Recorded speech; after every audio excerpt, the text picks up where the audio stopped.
It is your Classic Metal Show right here on the ClassicMetalShow.com. That's Down from their debut release, NOLA, with Stone the Crow. And just before that, kicking off the Classic Metal Show tonight, we heard the band Benedictum from their Obey release with Scream. And a guy I know, a guy who can really scream when he gets upset. It's our good friend Chris Aiken. What's going on, Chris? Ready to do this, man. I'm pumped up, man. I've actually gotten a lot of sleep, so I'm very ready. Well, that's good to know. Yeah, it's one of those weird days where I actually slept until noon. I think it's only the second time in my life I've ever slept that late. That's very strange because I, too, slept till noon today. Dude, well, it's because we were together spooning.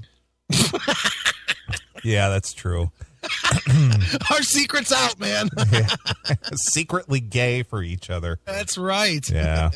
Now, last night I got home from work and I had some dinner and had a couple of cocktails and I was watching a stand-up comedy. Okay. And on the Netflix, and before I knew it, it was 7:30 this morning. Wow, nice. And I got up, hit the boys' room. It was kind of cold, and it was just like, 7:30. I'm going back to sleep. Woke up 12:15. Nice. So it was probably about a 15-hour nap for me. Yeah. Well, I didn't have that long of a nap. I literally was steadily banging out "Call Me Chris" until about 3-4 in the morning, and then I just went to bed and slept till noon. Nice. But yeah, I slept, and that does not happen often. So. And then I chilled out most of the afternoon this afternoon and just watched JFK documentaries because I can't get enough of a 60-year-old crime. Right.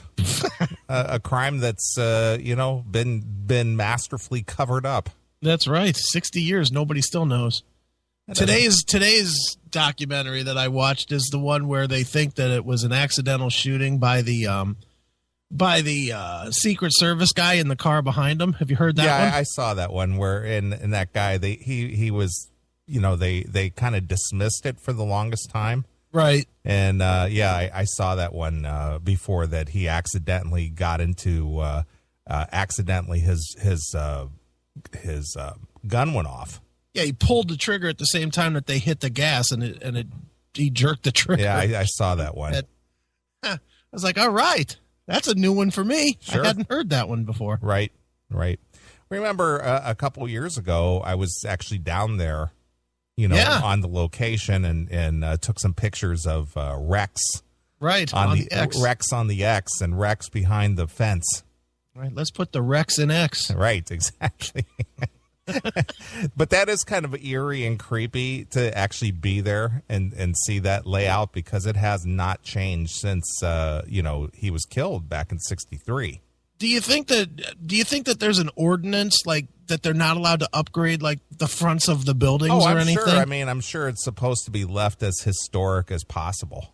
Yeah, there's no. I mean, can you imagine if you owned one of those buildings and you just want to bring in like some new business or something, but you can't because you got to keep it looking old and shit? Well, the only thing really there is the it's kind of like a park across the street from the book depository, and the book depository was actually purchased and turned into the Kennedy Museum. Right. So there's really no need for them to, do any upgrades to that building or the facade or anything. Well, they wouldn't want to. It would ruin the museum. True, but what I'm saying is it's not a thriving commercial business that moved in there and would like to make stuff is there stuff on every floor, or do you just go up to the 5th floor or whatever? No, there's stuff on several floors. Okay. Yeah. Yep. I've not been there. So. It's $16. It's well worth the $16.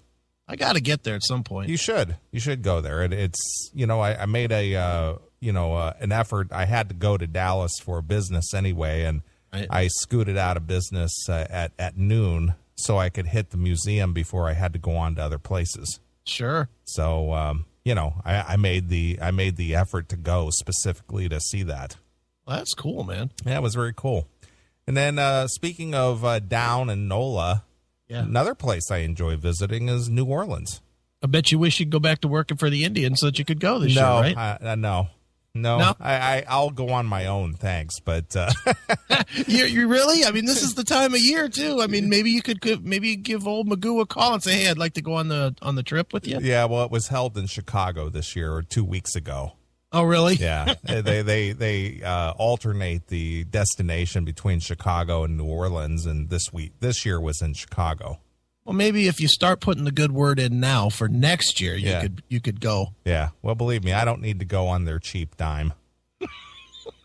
Maybe they'll let you drive your own car to New Orleans. Yeah, maybe they will. Sleep in it. Well, I have a story about that, and maybe if we do some Indian tales, I'll actually use that as the lead-in story about the last time I did go to New Orleans on their behalf, and the accommodations or lack thereof that I saved them. Yeah, please do. That I saved them and still heard shit about it. I love that place. Yeah, idiots. In the worst kind of way, I love that place that you worked. Yeah, absolutely. So good. Well, anyway, tonight we don't have any guests, do we? We do not. Not this week. Okay, that's cool. All right, well, then it's all us. Yeah, so maybe we will get some Indian tales in there. Yeah, maybe we will. But tonight, our friend Veronica, she's playing out in Rockford, Illinois. No, not tonight. Oh, really? Canceled. Really? Yep. No ticket sales, huh? No, the club is closing. Well, that's not a surprise. I mean, Rockford, Illinois is a very depleted area. Yeah, no, Jerry, Red, and Veronica all posted, and I actually texted back and forth with Veronica today, and basically they had the van loaded and were ready to make the drive over to Rockford, and the promoter called him and said, "No show tonight. We can't afford it." Well, and that's understandable. I mean, if you know anything about Rockford, Illinois. I used to work for a company out of Rockford. There's nothing there. I mean, it is. I to be honest with you, I was surprised that they were even booking a show there, because there is like absolutely nothing going on there. Nothing. Yeah. Well, they're still not, because it's like booking a show in Lima. Yeah. I mean, seriously, it's like that. Right. No, thank you. Yeah. So, all right. Well, that's interesting. I'm glad I didn't. Had I received the phone call of maybe an invite to the show or something, I might have gone. But I'm glad that here. I'm glad I didn't make the effort. Well, you were supposed to go to something yesterday. Did you go? No. No, I didn't go. What was yesterday's show? It was Billy Morris with Stevie Rochelle. Yeah. Yeah, tough. You didn't go yesterday. No, I didn't go. I was just tired. I don't blame you. It's just like, I was out late on Thursday. Sure. And then, I was just like, you know what? I get off work at 4:30. Right. It's an hour drive out there from there. Mm-hmm. Then I'd be out there by 5:30 or 6. Then I'd have to wait around till 9:30 or 10 for the show. Right. And then it's almost 100 miles drive home. It's not worth it to hear Rock the Bells? No, Bang Go the Bells or Tied to the Bells. Tied to the Bells. Yeah. Hell's Bells, Tied to the Bells, get Bang Go the Bells. Some kind of bells.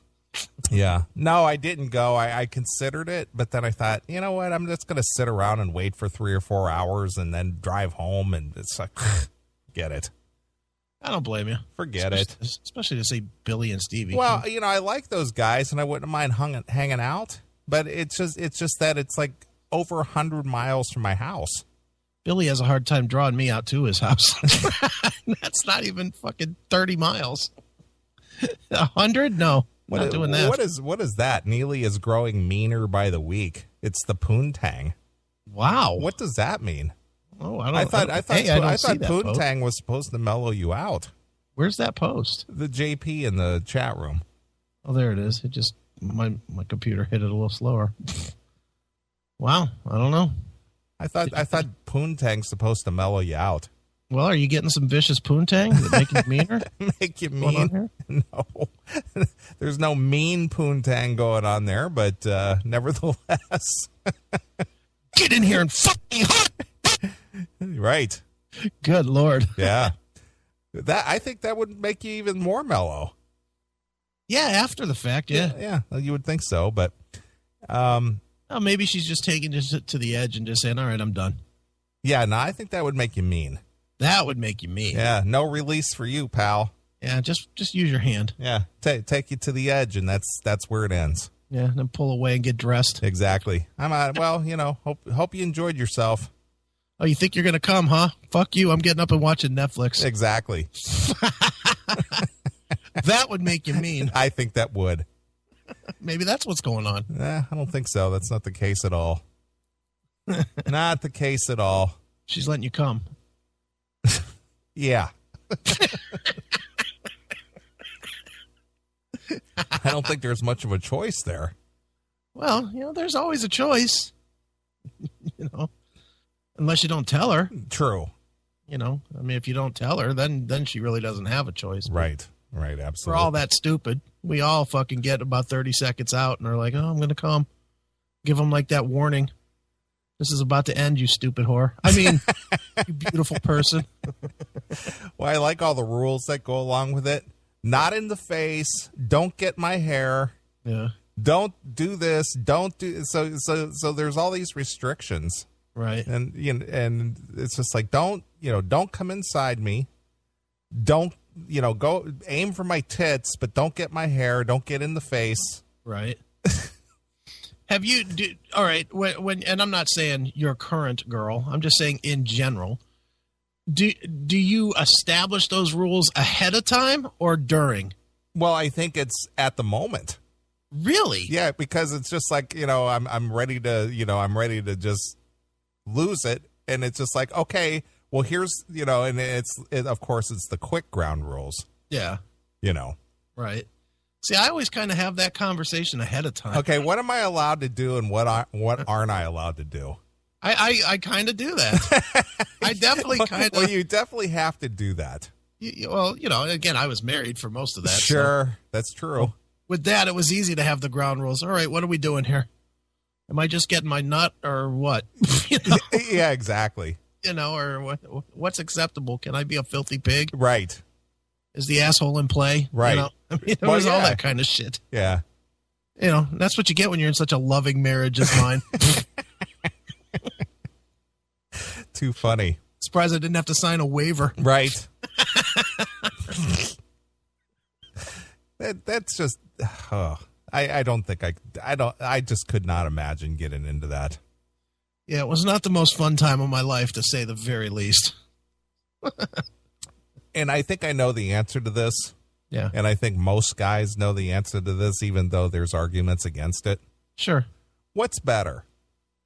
Married sex or hot new girlfriend sex? New girlfriend sex every single time. Yeah, of course. Every time. You know what? Even with my ex, the best sex I ever had was before we were married. Yeah, of course. When it was still exciting. And there's something about once you get to know all those wrinkles, then they're not exciting anymore. Of course not. Then it's just, all right, whatever. I mean, dude, it gets to the point, and I mean, I was married for a hell of a long time. And I mean, it gets to the point where even when you're finger banging your chick or whatever, you know where inside the pussy to touch. Yeah, finger job. You do. Like I always knew there was a spot kind of on, like if I went in and kind of turned to the left a little and hooked my finger, there was a spot that fucking turned her over. And fucking, if I was getting bored with it, that's what I would do, is just hit that spot and then fucking get her to freak out a little bit. Right. And I'll be honest, and dude, just in general, married sex, the longer you've been married, gets boring. Oh, of course. It's the same as watching reruns. Mm-hmm. Because it's the same. It's like, it literally is watching Fonzie jump the shark. Right. It just is. Right. It's all right. All right, here we go. Got it. Been there. Yeah. You gotta, and the thing is, and I know a lot of women argue about it. Yeah. They always say, I like sex. I like sex as much as you, But, right. But most guys, have you ever met a nymphomaniac ever? What's the true definition of that? Well, somebody who never turns you down or gives you that groan or, one of those. You know what? A lot of them start that way, but then they don't end that way. Then it all becomes based on what you're doing for them. So it's risk. It's a reward. Yeah, it is. Well, dude, we all know. It's a reward. We all know that chicks are taught that from fucking grade school. Good boy. Good boy. You mow the lawn. Good boy. Yep. If you do this, I'll give you your treat. Right. We're like fucking puppies. Yeah, it's Scooby snacks. That really is. It's definitely a snapper snack or whatever. Yeah. I mean, it is. It's not. It's almost always a reward. You've earned this today. Yeah. Good boy. You've done so well that you get this piece of gold. Right. Whatever. Well, one of my favorite shows is I know you know this, is Curb Your Enthusiasm. Sure. And I've been watching the entire series. I think I'm in season 6 right now. Right. And they have those conversations on the show. Okay. And he's always pawing at her and stuff like that, and she's, I just want to cuddle. I just want to go to sleep. So right. So it got to the point to where he gave up, and then she starts in with, "You never initiate. You never initiate." And he goes, "Because I'm always here. I'm ready. I'm always here. I'm ready." Yeah, but I want to know that you want it. Just put it in your mind that I want it. So I don't even want to bother you unless I know you want it. That's just dumb. The whole, because there's nothing worse than getting turned down. Yeah, especially by your wife. That's wife, girlfriend, long-term relationship, whatever. Yeah, it's one thing if it's somebody you haven't got it from before. Well, that's a little bit different. But when it's already become established, yeah, then you have to, like, either get turned, well, not today. Oh, I'm on my period. I'm not so fresh. I'm not this. I'm not in the mood. I'm not that. It's like, all right. So then you go, okay, well, when you're in that mood and you're fresh and clean and you're ready to go, you let me know. Yeah. And then it's just like, how come you never show me that you want me? Yeah, because I'm tired of getting turned down. I can't read your mind. I'm tired of the hassle with it. It's not supposed to be a hassle. It's just supposed to be fun. I agree. It's supposed to be like riding bumper cars. I agree. But quite honestly, it's just supposed to be something silly that you do. Right. Every once in a while, you can have the fucking rose-petaled sex, the fucking deep, heartfelt shit. Yeah, the romantic stuff. Yeah, but the other 9 times out of the 10 need to just be fucking grunt-out fucking. Right. That's what it needs to be. Sure. And it's and for too many, it's just not. And they try to make it more than it is, like it's this fucking uber special moment in the. Well, again, you want the animalistic act. Yeah. And they want the romantic, this and that, which, like you said, that's all well and fine. Yeah, for me, I just want to kill the 13 minutes at halftime. That's all I